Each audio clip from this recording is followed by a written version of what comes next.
ገቢረ በዓልሰ አኮ በመብል በዓሉን የምታከብሩት ግን በመብላት በመጠጣት እንደሌላው በዓል አይሁን፣ በመጾም በመጸለይ የሥጋን ፈቃድ ለነፍስ ነፍስን ለፈጣሪ በማስገዛት ጸልዩ ጾሙበት ተብሎ በዓል ተሰርቷል። በጣም ብዙዎቻችን ነገረ መንፈስ ቅዱስን ሳንረዳ ሳናውቅና ሳንገነዘብ እንኖራለን። በተለይ ሁሉ የሆነ የሃይማኖታችን መገለጫ ነው። በዚህ ውስጥ ነው ነገረ መንፈስ ቅዱስ አድሮበት የነበረው የሰው ልጅ ይህን የመንፈስ ቅዱስ ጸጋ ስጦታውን አጥቶ ከሰውነት ክብሩ ተለይቶ ከእንስሳት ተራ ተቆጥሮ በዘመነ ብሉይ ያየ ነው። ያን ነው ከሰው ልጅ ላይ የተወሰደውን መንፈስ ኢዩኤል ምዕራፍ 2 ቁጥር 28 ላይ ሰውጥ ምነ መንፈሴ ዲበ ኩሉ ዘሥጋ ሥጋን በለበሰ ሁሉ ላይ ከመንፈሴ አፈሳለሁ ወይም መንፈስ ቅዱስን አኖራለሁ ያለው ትንቢት እንዲፈጸም የተወሰደው መንፈስ ቅዱስ የተመለሰው ዛሬ ነው። ያቺ በዓል ጥንቱን ጴንጤቆስጤ ነበር የምትባል። ምን አልኳችሁ? ጽር ነው፣ የግሪክ ቋንቋ ነው። ፔንቴኮስቴ ይባላል። ፔንቴ ማለት 5 ነው። ኮስቴ ማለት 10 ነው። 10 በ5 ማለት ነው። 10 በ5 ስንት ነው? 50ኛ ማለት ነው። ቴትራ ኮንቴ ማለት 40ኛ፣ ሄፕታ ኮንቴ ማለት 70ኛ ማለት ይሆናል። ፔንቴኮስቴ የሚለው ቃል 50ኛ ቀን ቁጥር ብቻ ነው የሚገልጠው። 50ኛው ቀን ግን በአዲስ ኪዳን ስርዓት በዓለ መንፈስ ቅዱስ ወይም ጰራቅሊጦስ ተባለ። ምን ተባለ አልኳችሁ? በውሃ ላይ ሰፎ ነበር የተባለው የተገለጠው ከሦስቱ አካል አንዱ አካል። የሃይማኖት መገለጫችን እንዲህ ይላል፣ ወነአምን በመንፈስ ቅዱስ እግዚእ ማሕየዊ። ሕይወት ሰጪ በሆነው በመንፈስ ቅዱስ ነው የምናምነው። ሃይማኖታችን ይሄ ነው። ዘሰረጸ እምአብ ከአብ ብቻ ነው የሚወጣው። ከማ ብቻ ነው? ከዚህ በረት ውጭ ያሉ ከአብም ከወልድም ይወጣል። አንድ አይሆኑም ማለት እዚያ ይላሉ። ከሁለት አካላት የሚገኝ አምላክ ካለማ ምንጩ ሁለት ከሆነ አምላክነቱ ከአንድ በላይ ሊሆን ነው። ወላዲው አስራጺው አብ አንድ ነው። ዘሰረ ንስግሎቱ ወንሰብሖ ምስለ አብ ወወልድ ከአብና ከወልድ ጋር አንድነት ነው የምንሰግድለት የምናመሰግነው። ዘነበበ በነቢያቱ ላይ አድሮ የተናገረው እሱ ነው። ምን ያህሎቻችን መንፈስ ቅዱስን እናውቃለን? ወመንፈሰ እግዚአብሔር ይጼልል መልእክተ ማያት መልእክተ ማይ የእግዚአብሔርን መንፈስ በውሃ ላይ ሰፎ ነበረ። ኦሪት ዘፍጥረት ምዕራፍ 1 ቁጥር 2 ላይ የተቀመጠውን ቃል መነሻ አደርጋለሁ። ብዙ ለማስተማር ለማተት የተሰጠው ጊዜ በጣም አጭር ነው። ከ15 እስከ 20 ደቂቃ ብቻ ስለሆነ የተፈቀደልኝ እግዚአብሔር መንፈስ ቅዱስ ይርዳንና በጣም ባጭሩ የተሰበሰብንበትን ዓላማ የመጣንበትን አብይ ጉዳይ አውስተን እንማማራለን። እስኪ ድምፃችሁን ከፍ አድርጉና የትምህርቱን ኃይለ ቃል መነሻ ርዕሳችንን ተናገሩ። ቅዱስ ቃል ነው። ስንናገረው እኛን ይቀድሰናል፣ ወደ ቅድስና ይመራናል። በልባችን ሰሌዳ በሊናችን ጓዳ አድሮ የተማርነውን ያስታውሰናል። የእግዚአብሔር መንፈስ በሉ በውሃ ላይ ሰፎ ነበር። ጠቅለል አድርጉና የእግዚአብሔር መንፈስ በውሃ ላይ ሰፎ ነበር በሉ። ምን አላችሁ? መልካም። እግዚአብሔር መንፈስ ቅዱስ የራቀውን አቅርቦ የረቀቀውን አጉልቶ የተሰወረውን ገልጦ የተከደነውን ከፍቶ እንድንረዳ ይርዳን። ሕጥይተ አምሳልምና አምሳላት ከምሳሌዎች ሁሉ ምንም አይነት ምሳሌ ከምንም ተገኝቶ ክብሯን የማይገልጥላት የመንፈስ ቅዱስ ንጹሕ አዳራሽ ድንግል ማርያም በአማላጅነቷ አትለየን። በአጹረ መስቀሉ ደግፎ በቀደመው ስርዓትና በአባቶቻችን ፍኖት መድኃኔዓለም አምላካችን ሁላችንንም ያጽናን። ዛሬ በቅድስት ቤተ ክርስቲያናችን ቀመር 2 ትልልቅ በዓላት ይከበራሉ። እነዚህ የግዝት በዓላት ስለሆኑ ስለማይረሱና ተያያዥነትም ስላላቸው አጠር አድርገን እሱን የሚመለከት ሀሳብ ነው የምንማረው። አንደኛው በዓል ሁላችሁ ለምን መጣችሁ ብንባል የምንናገረው የመንፈስ ቅዱስ ርደት ወይም ደግሞ እንዘ ጉባኤ ውስተ አሐዱ ቤት በአንድ ቤት አንድ ልብ ሆነው ሲሰበሰቡ በእሳት ላንቃ የተከፋፈሉ እሳት ከላያቸው ላይ ወርዶ እያንዳንዳቸው በብዙ ቋንቋ እንዲናገሩና የሚፈሩት ጥቡዓን እንዲሆኑ እምነት የጎደላቸው በእምነታቸው እንዲበረቱ ያስቻለ የመንፈስ ቅዱስን ርደት የምናስብበት ነው።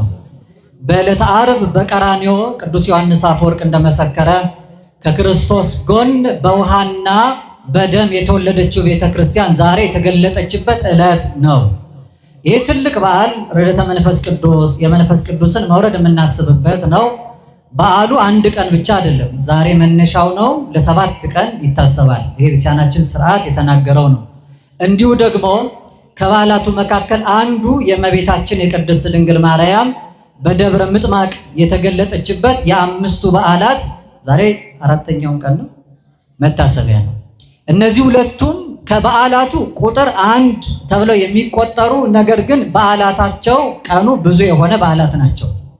ጌታችን ኢየሱስ ክርስቶስ በስጋ ድንግል ማርያም ተገልጦ ወደዚህ ዓለም ሲመጣ ከምናከብራቸውና ከሱ መምጣት በኋላ ከተገለጡ የአዲስ ኪዳን የአምላክ በዓላት መካከል 9ኙ አበይት በዓላት ውስጥ 8ኛው በዓል በዓለ ጰራቅሊጦስ፣ 9ኛው በዓል በዓለ ደብረ ታቦር ነው። ስለዚህ ይሄ በዓለ ጰራቅሊጦስን ፍትሐ ነገሥት የተባለው መጽሐፋችን ፍትሕ መንፈሳዊ 15ኛው አንቀጽ ላይ ወእምድኅረ ተፈጸመ ግብረ በዓለ 50 የ50 በዓል ከተፈጸመ በኋላ ግበሩ ካይበ በዓለ ለ7 ዕለታት ለ7 ዕለታት ደግሞ በዓል አክብሩ። ይሄንን በዓል በዓለ ጰራቅሊጦስ ይባላል። ምን ይባላል አልኳቸው? በዓለ ጴንጠቆስጤን መታሰቢያ አድርጋችሁ 50 ቀን ከዘከራችሁ በኋላ መንፈስ ቅዱስ መውረዱን አስባችሁ ደግሞ ለ7 ቀን አክብሩ ይላል። 7ቱን ቀን ስታከብሩ ገቢረ በዓልሰ አኮ በመብል በዓሉን የምታከብሩት ግን በመብላት በመጠጣት እንደሌላው በዓል አይሁን፣ በመጾም በመጸለይ የስጋን ፈቃድ ለነፍስ ነፍስን ለፈጣሪ በማስገዛት ጸልዩ ጾሙበት ተብሎ በዓል ተሰርቷል። ዛሬ ጰራቅሊጦስ መነሻ አድርገን 1 ሳምንቱን በሙሉ የጰራቅሊጦስ ሳምንት ብለን እንድናከብር ስርዓት ተሰርቷል።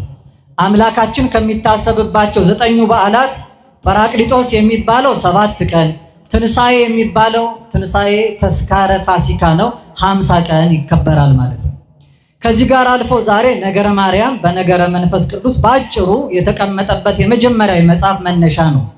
ኦሪት ዘፍጥረት ምዕራፍ 1 ከቁጥር 1 ጀምሮ በቀዳሚ ገብረ እግዚአብሔር ሰማይ ወምድረ በመጀመሪያ እግዚአብሔር ሰማይና ምድርን ፈጠረ ይላል። በመጀመሪያ ምን ፈጠረ?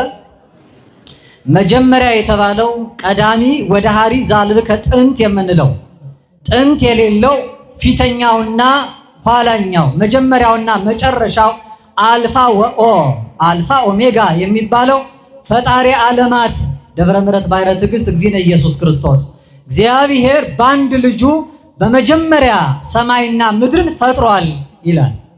ከዚያ በኋላ ወምድር ሰሐለወት ራቃ ምድርም ራቁቷን ነበረች፣ ወይ ታስተሪ ወይ ኮነት ድሉተ ዝግጁ አልነበረችም፣ ምንም ደግሞ አልነበረባትም ይላል።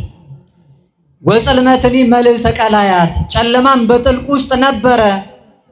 ወመንፈሰ እግዚአብሔር እሰ መልዕልተ ማያት የእግዚአብሔር መንፈስ በውሃ ላይ ነበረ ይላል። ሰማይና ምድር ተፈጥሮ በምድር ስላለው ነገር ሲናገር በዓለም ትምህርት እንኳን የሚገለጡ መነሻ የሆነ የዘፍጥረት መጽሐፍ ላይ ተቀምጧል። 3 ነገሮች ተቀምጠዋል። አንደኛ ምድር የሚባለው የብስ፣ ሁለተኛ ውሃ የሚባለውና በዚህ ላይ ያደረ መንፈስ የሚባለው። አንድ ሀገር በዓለማዊ ጂኦግራፊ ትምህርት ውስጥ ሀገር ነው የሚባለው 3ቱን ሲያሟላ ነው። ቴሪቶሪው የብስ ሲኖረው ማለት ነው። ሁለተኛ ውሃ፣ ሶስተኛ ደግሞ ኤርስፔስ ይባላል። እነዚህ የአንድ ሀገር ግዛቶች ናቸው። አንድ ሀገር ግዛቴ ነው የሚለው ውሃውን፣ መሬቱንና አየሩን ነው።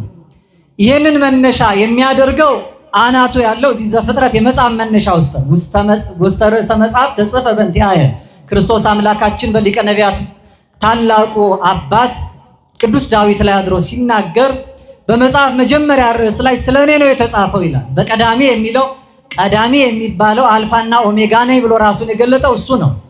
በዚህ በውሃ ላይ ሰፎ ነበር የተባለው የእግዚአብሔር መንፈስ እግዚአብሔር በቁስ ስላለው ሰማይና ምድር ሳይሆን ስለኛ ሕይወት የተነገረውን ፍቺ ብቻ ከኔ ጋር እናያለን። ምድር ውሃና መንፈስ ያደረበት የሚባለው ሰው የ3 ነገሮች ውጤት ነው። የምን አልኳችሁ? የስንት ነገሮች? የ3 ነገሮች። አንደኛው ስጋው ነው፣ ሁለተኛ ነፍሱ ነው፣ ሶስተኛው መንፈሱ ነው። ስጋው በየብስ ነፍሱ ደግሞ በውሃ እላው ላይ ያደረው መንፈስ የተባለው ሳይለወጥ ማለት ነው። እግዚአብሔር የሰራው አክብሮ ይህንን የሰው ልጅ ነው። በውሃ ላይ የእግዚአብሔር መንፈስ ነበረበት ይላል። በነፍሱ ላይ አድራ በጎ ነገር የምታሰራው የእግዚአብሔር መንፈስ ናት። ይሄ ነገረ መንፈስ ቅዱስ በመጀመሪያ በመጽሐፍ የተጠቀሰበት ነው። በእርግጥ ያለ ነገረ መንፈስ ቅዱስ የሚነገር መጽሐፍ የለም። መጽሐፍ ቅዱስ ቅዱስ የተሰኘው ያናገረና ያጻፈው ቅዱስ መንፈስ ስለሆነ ሲጀምር መጽሐፍ ዘፍጥረት 1:2 ላይ ስለ መንፈስ ቅዱስ ተናግሮ ሲጨርስ በዮሐንስ ራእይ ምዕራፍ 22 ቁጥር 17 ላይ መንፈስ ቅዱስ ወመርኤቱ ወይም ወመርአቱ መንፈስ ቅዱስና መንጋው ወይም ሙሽራይቱ ና ይበሉ የሚል ቃል ተጽፏል። ይሄ መጨረሻው የራእይ መጽሐፍ ማጠቃለያ ነው።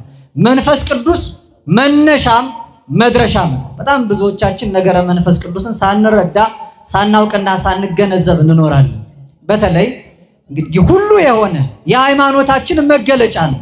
በዚህ ውስጥ ነው ነገረ መንፈስ ቅዱስ አድሮበት የነበረው የሰው ልጅ ይህን የመንፈስ ቅዱስ ጸጋ ስጦታውን አጥቶ ከሰውነት ክብሩ ተለይቶ ከእንስሳት ተራ ተቆጥሮ በዘመነ ብሉይ እያየ ነው።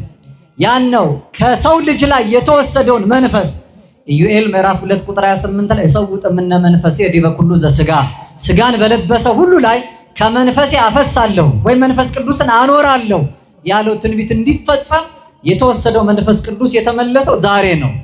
ዛሬ ሲመለስ እቺ ቤተክርስቲያን ተገለጠች። ሊቃውንቱ ቅድም እየደጋገሙ ዛሬ የቤተክርስቲያን የልደት ቀን ነው እያሉ ነግረውናል። የልደት ቀኗ ቅዱስ ዮሐንስ አፈወርቅ ዕለተ ዓርብ ከውሃና ከደም ስትወለድ ነው። ዶሮ ልጅ ወለደች የሚባለው እንቁላል የጣለች ቀን ነው ወይስ ከእንቁላሉ ውስጥ ጫጩት የተፈለፈለ ቀን? ወለደች የሚባለው እንደ ህይወት አስገኘች ወለደች የሚባለው እንቁላል አንፈርታይል ሊሆን ይችላል። እንቁላሉ ነው ሲፈለፈል። ቤተክርስቲያን ዕለተ ዓርብ ተወለደችና በሙቀተ መንፈስ ቅዱስ ተጠብቃ ጫጩት ከቅርፊቱ እንደሚወጣ የተወለደችውና የተገኘችው የታየችው ዛሬ ነው ማለት ነው።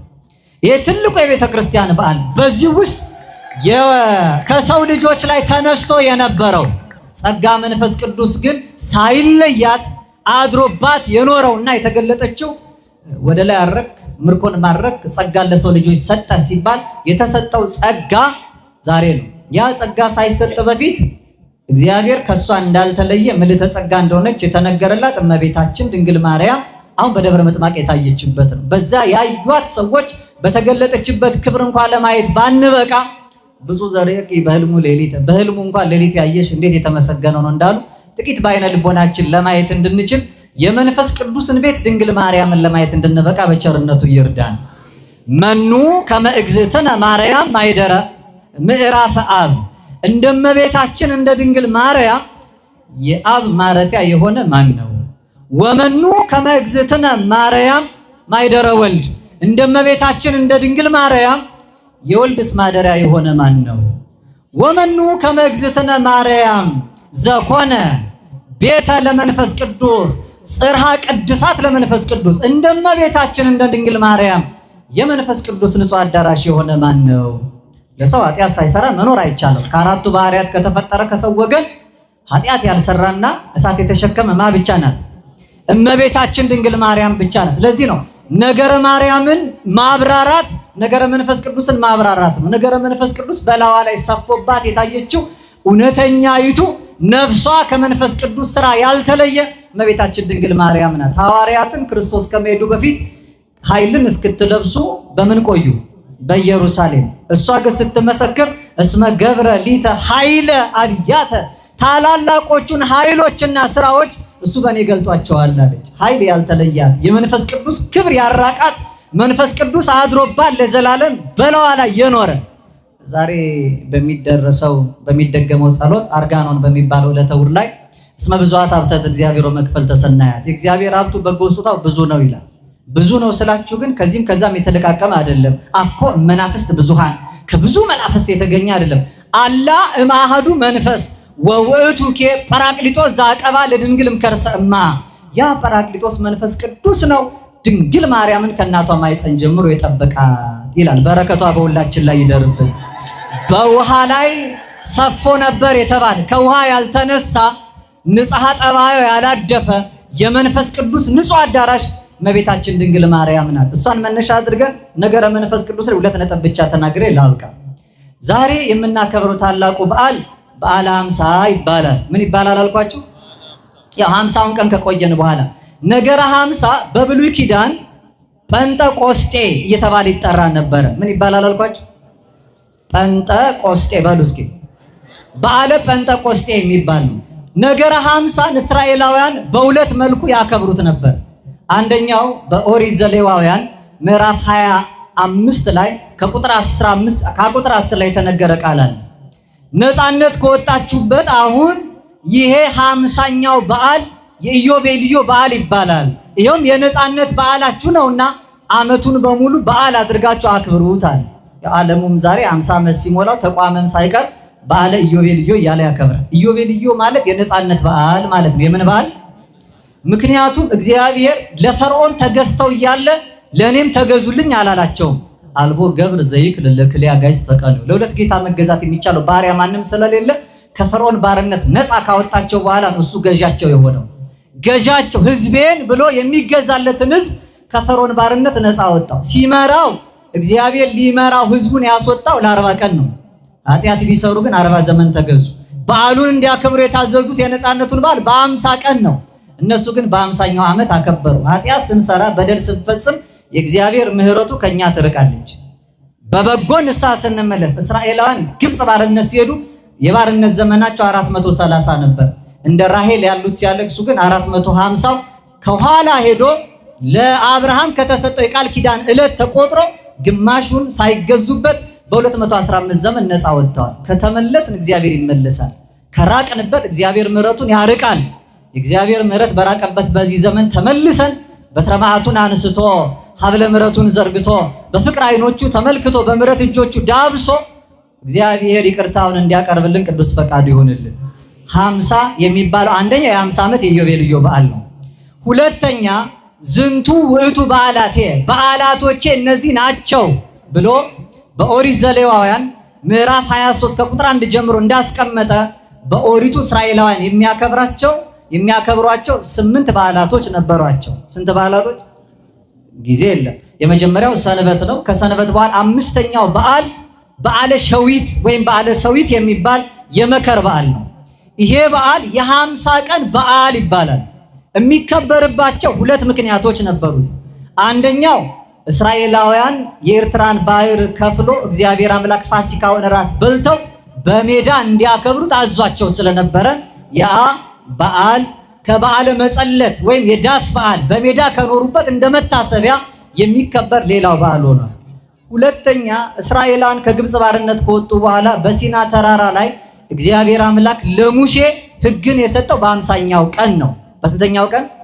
50 ቀን ነፃ ወጥተዋል። በፊት ፈርዖን ይገዛቸዋል። አሁን የሚገዙበትን ሕግ ጽላቱን እግዚአብሔር አምላክ ሰጣቸው። ከዚህ በኋላ ወልዴ ዘበኩሬ የበኩር ልጆቼ ናችሁ ብዬ የኔ አገልጋዮች አድርጌያቸዋለሁ። ፈርዖን አጽንቶባቸው ከነበረው ቀንበር ላይ እግዚአብሔር ሌላ ሕግ አልሰጣቸው።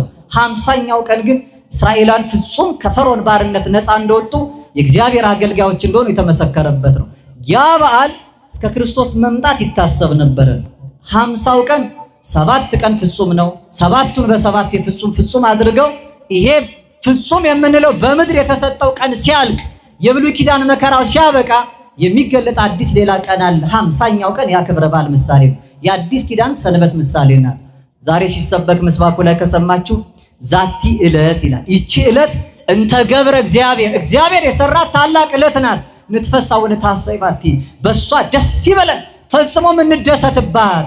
እግዚአብሔር የሰራት ቀን ቀድሞ ከምትታወቀው 7ኛዋ ሰንበት ውጪ 7ቱ በ7 49 ቀን አልፎ 50ኛዋ ቀን ወበእሁድ ሰንበት ብለው ብፁዕ አባታችን ቅዳሴ ላይ እንዳነበቡ ወትሮ የሚታወቀው ቀዳሚት ሰንበት ነው። የመጀመሪያው እሁድ ሰንበት እዚያ ዮሐንስ 21 ላይ ተገለጠችው ናት። እሁድ የምትባለው ሰንበትነቷ ያልታወቀ የአዲስ ኪዳን ሰንበት ሆና የተገለጠች ናት።